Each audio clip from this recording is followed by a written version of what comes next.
Hey everyone, this is Minnie, and today we're going to be talking about what commander skills you should be putting on your American CVs with the rework that came through in January 2021.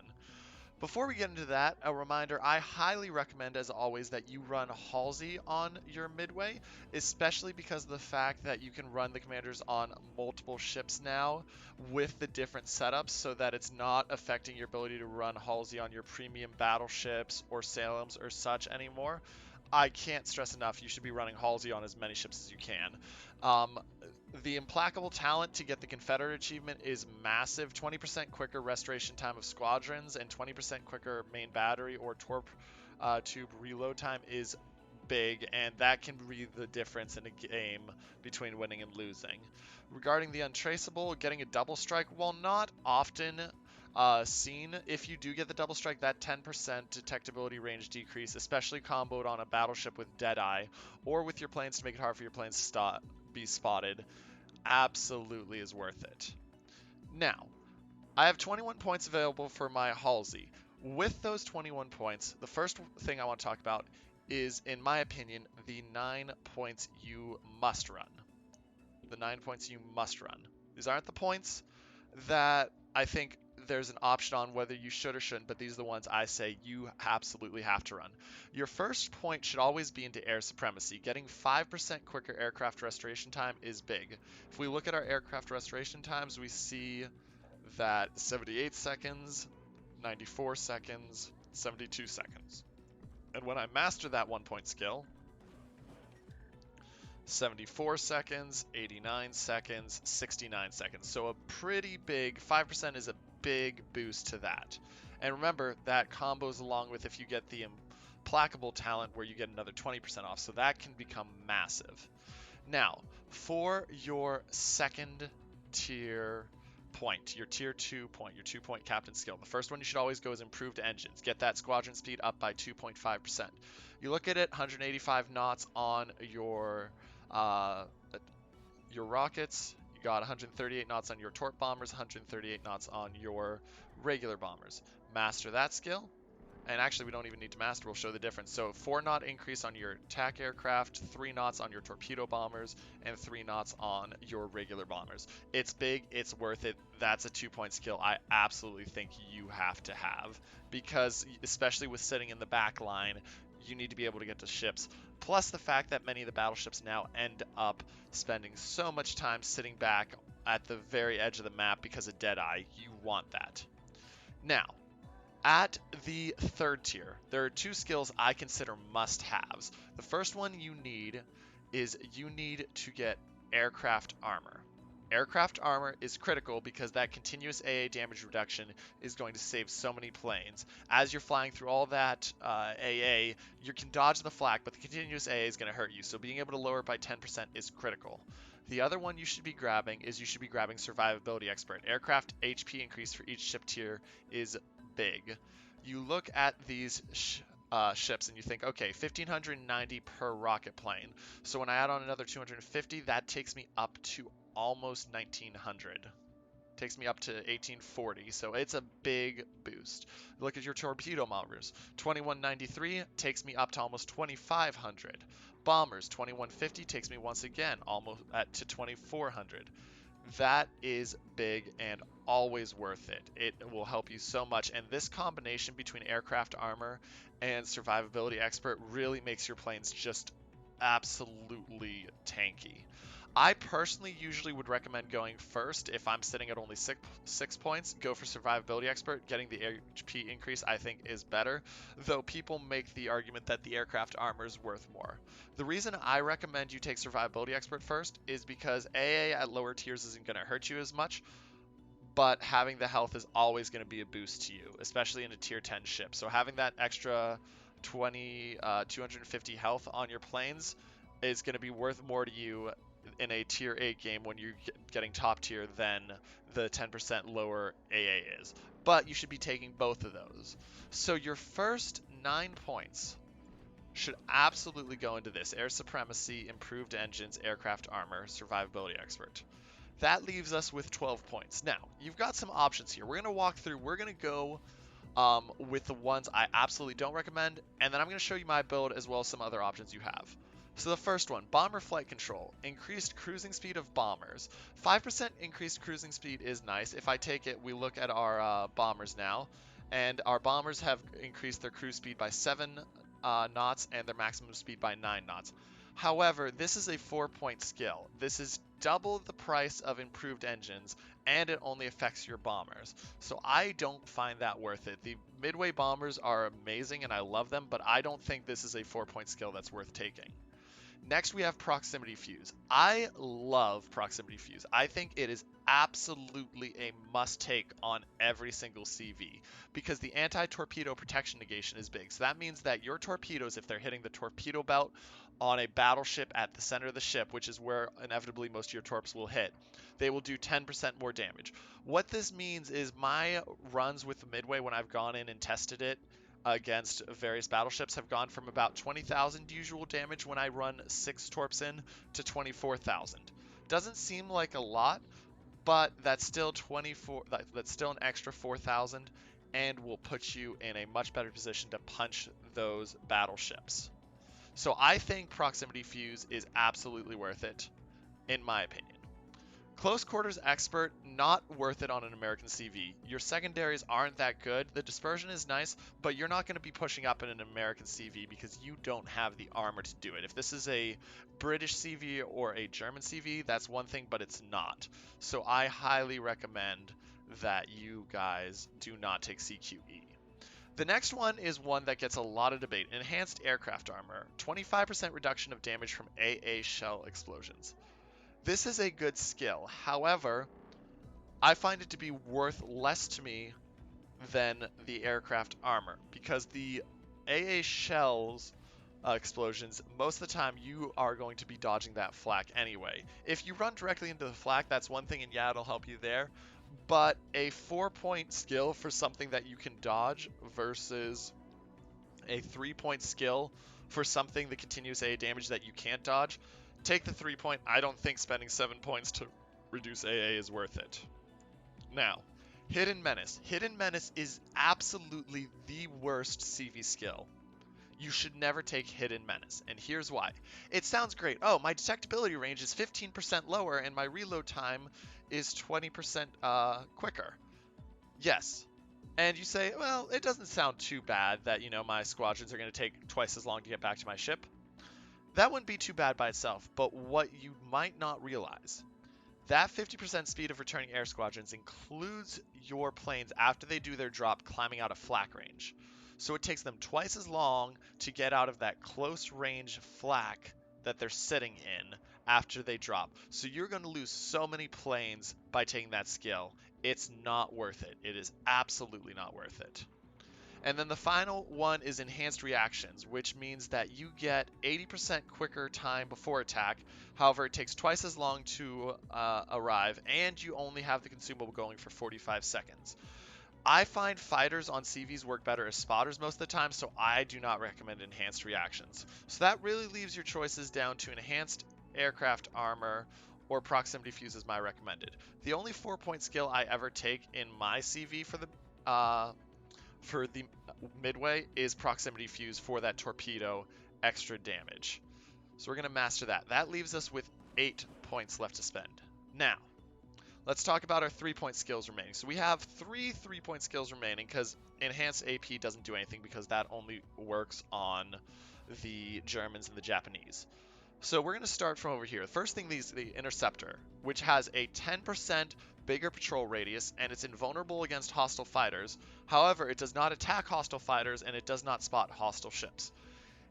This is probably worth it if you can successfully drop it onto the FDR's planes, or if you're running a full fighter build. However, most CVs, you're never going to run a full fighter build. It's not worth it. So while it could be useful, I think that being able to spot the hostile ships, as long as CVs can spot the enemy hostile ships for their surface ships to hit, it's not worth it to lose that, as well as the fact that you're not getting rid of hostile fighters. So I don't recommend Interceptor, but if you're going for a full fighter build, it's worth it. Pyro Technic, or sorry, as it's called for CVs, Demolition Expert is an interesting skill. Plus 1% chance of HE rockets causing a fire on target, plus 5% chance of HE bombs causing a fire on target. Prior to the rework, I religiously ran this skill on my midway because I found it absolutely worth it. It bumped the bombers from a 65% chance to a 70% chance, and it bumped the attack aircraft, and I run the HVARs from a 7.5 to an 8.5% chance. However, I do think that it has been overtaken by some of the other options they do, especially because AA has been split into other stuff. So I don't run Demolition anymore. It's definitely can still be worth it because that fire chance can be big when you're trying to kill off cruisers and battleships, um, and even getting the fires going on the DDs and cruisers with the rockets. But I don't think it's worth it. The other 3-point skill, Sight Stabilization, is always worth it. And here's why. So sight stabilization, what it does is it makes the speed at which your reticle tightens 7.5% quicker. So as I'm doing runs, that means that it doesn't increase the speed of arming, meaning that I don't have to have that 5-second orange window before I can shoot. But it does mean that my reticle is quickly decreasing in size by 7.5%. So I find this worth it to take all the time. And I do highly recommend sight stabilization, especially on the Americans. When you're dropping your torpedoes on battleships, because the torpedo bombs start with such a wide reticle, that 7.5% increase makes it really useful, as well as the fact that for the bombs, getting them tighter quicker, especially when you're trying to drop on a DD or something, is worth it. So I recommend sight stabilization, so we'll master that one. Now, that leaves us with 5 points left. And now comes the interesting part. We're down into the tier 2 ones. Starting over here again, once again, patrol group leader. Number of patrol fighter and interceptor consumable charges is definitely something you should consider. I personally don't run it, but having an extra consumable on all of your planes can be worth it because that's extra spotting you think about. Instead of having 3, that's 4, and so across the groups I have 12 patrol fighter consumable charges, which is big for spotting. I can use those a lot, and basically that'll run me till the end of the game almost. Once again, secondary armament is not worth it. Continuous AA damage is nice, but you're the CV, you're probably not getting focused anyway, and once again, second battery time on a American CV doesn't do anything. Repair Specialist is another skill that I see a lot of people thinking is worth it and liking to take. Having a 10% longer repair consumable action time and an extra repair consumable is nice. I don't find it to have as much use on the US line because, yeah, it's nice for the torps, and the fact that you can do it 4 times is great, but it doesn't get as much use as it does when you're on the Germans and you can use it for both their bombers and their torpedoes. So this one, you can take it if you're going to be using your torps an awful lot. It may be worth it to you to take. Then we get to 2 skills that have to be talked about in combination. Swift Fish, which is a 5% quicker torpedo speed, and Torpedo Bomber, which is 10% quicker arming distance. So, first one we're going to talk about is Torpedo Bomber. We look at our Torpedo Bomber. This has lowered our torpedo arming distance from 465 meters, or sorry, to 465 meters, down from about 517. I find this worth it. Remember, when you're trying to hit a DD or a fast kiting cruiser like a Venezia, having those torps get in closer is always worth it in my opinion. So I do very much like having the Torpedo Bomber skill for the closer arming distance. Swift Fish is the 5% torpedo speed. Now, for this one, this changes the torps from a 37 knot. It changes them by increasing the speed to 37 knots. However, as you notice, while it's not saying it, and I don't know why it's not saying it here, if you notice, my torpedo arming distance is now 489 meters instead of the original 465 meters. So 24 meters isn't a lot, but it's still an increase. Plus, if you take both of those, that does leave you with only 1 point. It's not a bad idea, but there's definitely cases to be made for either. I usually do run both on the Americans because I think having that extra 2 knots, especially because they're at 35 and going to 37, it puts them in a very good position where they can keep pace with most DDs and force the DDs to have to dodge the torps, which sets your cruisers and battleships and other DDs up for success in killing the enemies. In addition, it makes it more likely that you're going to hit all 6 onto a battleship or a fast moving cruiser. If you only are going to take one of these, take the torpedo arming distance, because having the 10% lower arming distance is worth more than just having the extra speed. But I recommend you take both. If you're only going to take one, I would probably swap it for repair specialist or patrol group leader, as I already mentioned, but I take both. Now, the final one is where we have a lot of debate. First off, you have Last Gasp, which completely restores engine boost for the last attack flight of the aircraft carrier's planes. For the vast majority of the game, you're not going to be using the last attack flight of your aircraft's planes. You're only going to use it when you're hunting DDs and you want to get off that last run. So while it's a 1-point skill, I find it to be less worthwhile than the other skills that you can put on because of the fact that it has limited use. The recommended skill is the improved engine boost, which increases the squadron engine boost duration by 5%. What that means is your engine boost duration is increased obviously by 5%. So instead of 20 seconds, it's now 21 seconds. So it's a 1 second increase, but it is nice because that can be the difference at the end of the game between keeping a DD spotted and not keeping a DD spotted. Then you have Engine Techie, which reduces the consumable reload time of engine cooling by 20%. This one, once again, I don't find worth it. Usually I'm not running through engine cooling consumables quick enough to where I would find this useful, because you should be cycling planes, and if you're cycling planes, you're rarely going to run into an issue where you need to be using that consumable quicker. That leaves us with Direction Center for Fighters, which increases the aircraft, but this is only from the aircraft carrier's fighter consumable, not, as I can understand it from the way this is written, for your patrol fighters. Now, that may just be a poor write and it's on both, but even if it's on both, I don't find one extra fighter as being worth it. Most of the time, you're not going to need them because you're just going to trade with the enemy CVs fighters. And that leaves us with Search and Destroy. Search and Destroy's patrol radius is 10% increase, which means instead of mostly covering a cap, you're almost fully covering a cap with your tier 10 fighters. So I recommend Search and Destroy, though a strong case can still be made for engine boost as a secondary choice. Now, so just to review, what that puts our build at is in Tier 1, Air Supremacy, Search and Destroy. 2-point skills, Torpedo Bomber, Swift Fish, Improved Engines. Tier 3, 3-point skills, Sight Stabilization, Aircraft Armor, Survivability Expert. And Tier 4, Proximity Fuse. Like I said, you can make a good case for getting rid of Swift Fish and taking the patrol group leader to have the extra consumable charges, and I may still vary that back and forth as I see how the meta changes. That may very well change, but I think Swift Fish on the American CVs is worth it more to get the torpedoes moving quicker. Now that we've done all of that, let's talk about the order you should do these in, because the order you do these in is critical, in my opinion. So let's redistribute one more time. You should go in the following order. Air Supremacy should always be your first. You always want to remember you want to get planes back faster, you want speedier planes, healthier planes, and less detection planes was the old adage. Since we can't do the less detection planes, that goes back into healthier planes. So your first skill should be Air Supremacy, followed by the improved engines. As I said, I take Survivability Expert first. Then I would recommend going to Aircraft Armor. So I would go Air Supremacy, Improved Engines, Survivability Expert, Aircraft Armor with my first 12 points, because we're getting our planes to last longer. That's the most important thing.